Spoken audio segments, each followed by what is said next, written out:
What is good, YouTube? What's up, PlayStation Nation? Jay Barry here, and I'm back with another video giving my impressions of Trek to Yomi. Not only will I be giving my impressions, I will be showcasing 3 of the boss fights here in Trek to Yomi, which is boss number 2, boss number 4, and boss number 5. I didn't get to record the first boss, and the third boss I didn't even know it was like a boss, so I didn't record it at the time. But showcasing these 3 boss fights, because it can offer a challenge. I am playing on the Ronin difficulty, which is the hard difficulty, is the third option. And yeah, this game can offer a challenge when it comes to some of these boss fights. So I'm going to be showcasing them here in this video, like typically what I do on my channel, but instead of just one at a time, I'm showing you guys these 3 because I didn't get to record them in the proper manner that I want to do. But to give my first impressions or my impressions of the game, I'm loving this game, man. I'm really digging it. I'm really loving the cinematic presentation that the game is delivering here, where it is going for this really dope God of War camera angles with these beautiful visuals in the game.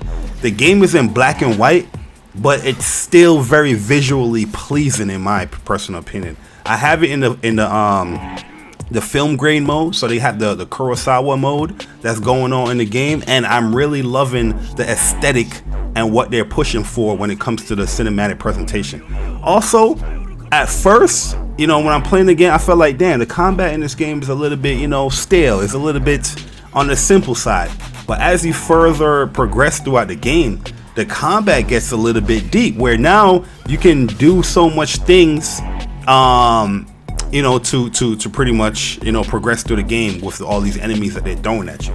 So you can play the game, from what I'm understanding right now, playing on Ronin difficulty, you can play the game like a certain way and progress that way, but what's the fun in that, right? They give you all these stylish moves where you can sway back and then do a powerful strike, and these cinematic kill combos that, so pretty much there's these combos that leave enemies in like a stun state, and then you can go for like a pretty much a death blow, like a cinematic death blow that's going on, and those combos can get really broken in the game, in my personal opinion.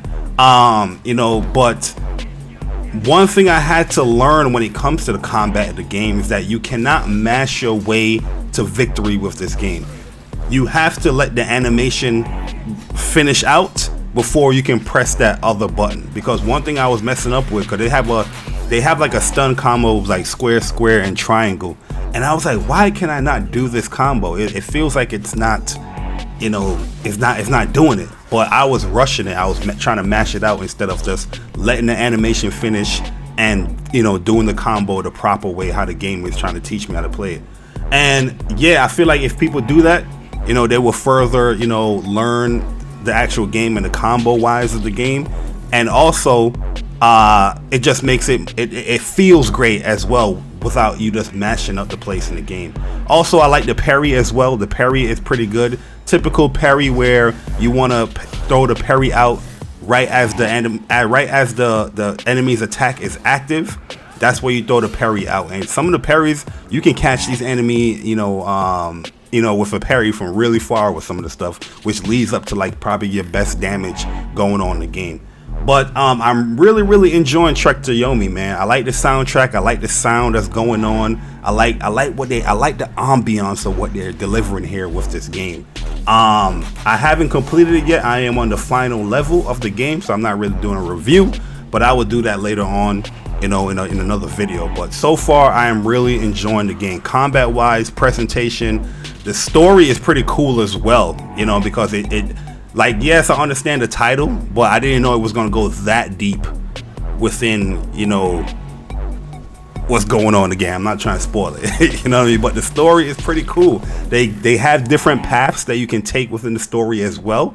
And yeah, I'm really digging it, man. I'm really surprised that a lot of people is viewing the game how they're viewing it, but me personally, I'm loving the game. And one thing I am also loving is the boss fight. So I'm going to showcase you guys some of these boss fights, man.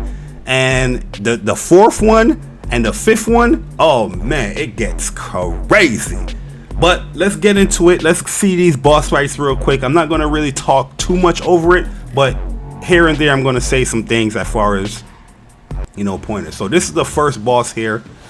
Pretty annoying boss fight, but he has a long distance you know, weapon, which is like a spear. But what you want to do is just get up close to him and just time your parry right.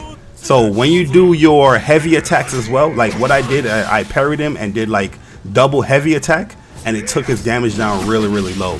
And you want to use these enemies here, so if you did lose any health, you want to use these enemies here as far as getting your health back, because when you do like a finishing blow, it does recover some of the health that you have. So use this here to try to get some of the health back. When you're playing on Ronin difficulty, sometimes this boss right here can one-shot you, so just got to be careful when it comes to your stamina gauge and everything else, because this game has like a Souls type of approach as well when it comes to you know, stamina and all that, what you can use. So yeah, just parry him and use the heavy attacks and take him down quickly. That is the second boss in the game. But here's the fourth boss. Oh, fourth boss, it gets crazy here, guys. This boss right here, rolling and pressing the roll button and back square and triangle is your best friend here in this for this boss fight. And then when you do get behind the boss, you can do powerful attacks like triangle, or you can do triangle and square.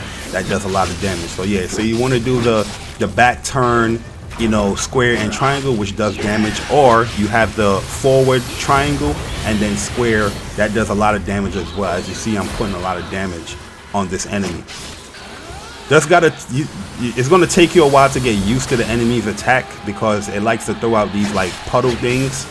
And there's two variations of attacks that it's gonna throw out.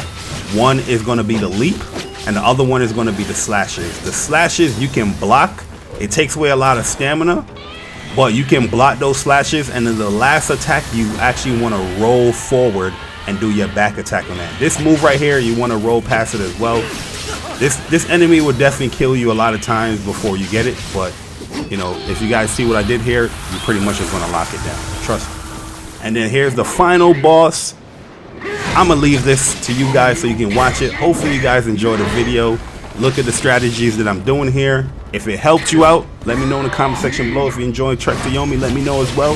It's your boy Jay Barry. I'm gone. Deuces.